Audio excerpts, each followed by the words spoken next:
नमस्कार मित्रों, आप सभी का अपने YouTube चैनल के माध्यम से मैं हार्दिक स्वागत करता हूँ। जैसा कि आप लोग जानते हैं कि आज केवीएस की वैकेंसी आने वाली है, अर्थात उसका प्री नोटिफिकेशन आउट हो चुका है। उसमें पीआरटी, टीजीटी और पीजीटी से संबंधित विभिन्न प्रकार के परीक्षाएं आयोजित की जाएंगी। हमारी अगले एग्जाम के तौर पर एसएससी जीडी की परीक्षाएं अगले 2 से 3 महीनों में होने वाली है।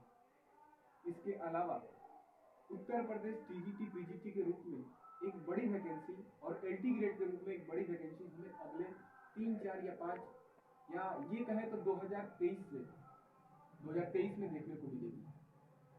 तो उसी को ध्यान में रखते हुए आज भारत के संविधान की कक्षाएं लेकर मैं भी संजीत सिंह आप लोगों के समक्ष उपस्थित हुआ। भारत का संविधान एक ऐसा विषय है जो निश्चित तौर पे आपकी तैयारी को मजबूती प्रदान कराता है।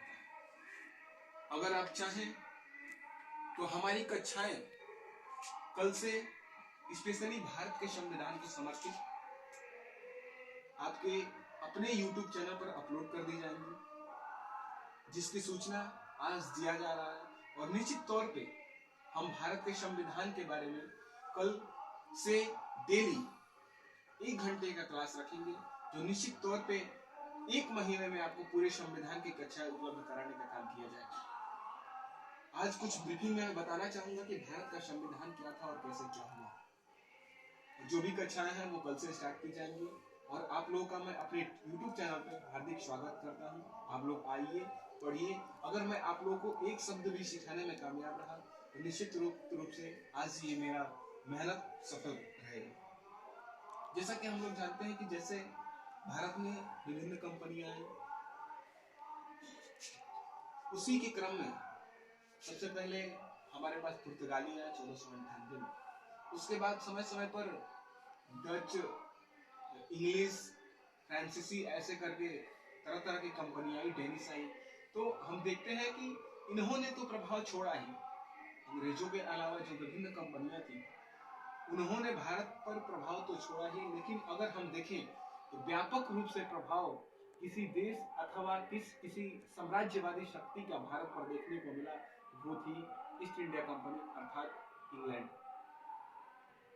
उसने समय समय पर भारत में शासन करने को लेकर तरह तरह के कानून बनाए, तरह तरह की नीतियां बनाई।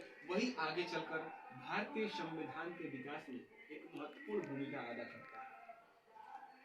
हम देखते हैं कि अंग्रेजों ने यहाँ पे भारतीय क्षेत्र को कब्जा करने के लिए महत्वपूर्ण युद्ध लड़ा। उसमें सबसे महत्वपूर्ण युद्ध 1757 का प्लासी युद्ध, फिर 1764 का बक्सर का युद्ध। 1764 के बक्सर के युद्ध के बाद रॉबर्ट क्लाइव को कलकत्ता वाले कुछ क्षेत्र में दीवानी के अधिकार मिलते हैं अथवा राजस्व वसूलने का अधिकार मिलते हैं और यहाँ से उनके क्षेत्रीय शक्ति बनने की प्रक्रिया प्रारंभ होती है। 1765 में इलाहाबाद की संधि होती है और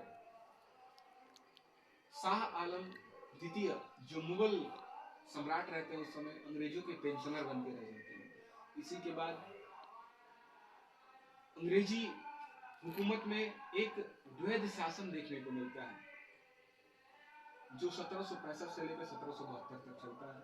उसके बाद इस द्वैध शासन के बीच में हमें देखने को ये मिलता है कि अंग्रेजी कंपनियों के कर्मचारियों में निजी व्यापार, लूट खसोट, रिश्वतखोरी बढ़ जाती है, जिसके परिणाम स्वरूप अब ब्रिटिश सरकार ये सोचने को मजबूर हो जाती है कि हमें इन कंपनियों पर, इस ब्रिटिश ईस्ट इंडिया कंपनी पर अधिकार रखना होगा अथवा कंट्रोल में रखना होगा।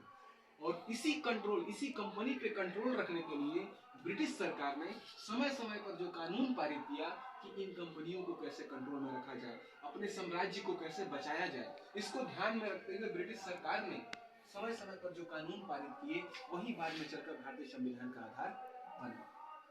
तो दोस्तों, इसके बाद हम देखते हैं कि 2 भागों में बांटते हैं। भारतीय के संविधान के विकास की बात करें तो हम 2 भागों में बांटते हैं।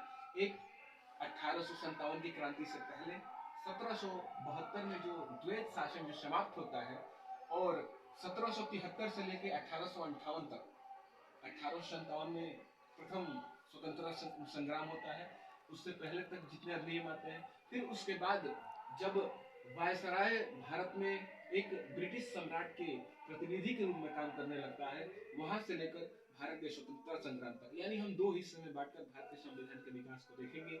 इसके बाद हम देखेंगे कि भारत के संविधान में क्या क्या चीजें लगी, भारत के संविधान की क्या क्या विशेषताएं हैं, भारत के संविधान का निर्माण कैसे हुआ, संविधान सभा का निर्माण कैसे हुआ, संविधान सभा में कौन कौन था। उसके बाद हम देखेंगे कि मूल अधिकार क्या होता है, मूल कर्तव्य क्या होता है, नागरिकता कैसे प्रदान की जाती है, नागरिकता कैसे छीनी जाती है, हम कहाँ के निवासी हैं। इस तरह चलते हुए स्पेशली 30 दिन में ये संपूर्ण संविधान की कक्षाएं को समाप्त की जाएंगी, और आपके प्यार और दुलार को नजर में रखते हुए, आपके सहयोग की कामना करते हुए आज मैं अपनी कक्षा को यहीं समाप्त करता हूं। लेकिन कल हम जरूर उपस्थित होंगे। अपने कल का टॉपिक जो मैं आज ही बताना चाहूंगा कि भारतीय संविधान का विकास, भारत का संवैधानिक विकास, अर्थात हम ये कहेंगे कि भारत का संविधान के विकास में कैसे क्या क्या हुआ, कैसे कौन कौन सी नीतियां आई, कैसे कौन कौन से अधिनियम आए जो भारतीय संविधान के विकास का आधार बने, उसको लेकर कल उपस्थित होंगे। तो आज हम टॉपिक डिसाइड करते हैं कि कल की जो टॉपिक है भारत के संविधान का विकास, अर्थात भारत का संवैधानिक विकास। इसी के साथ मैं आपसे विदा लेता हूँ। जय हिंद, जय भारत।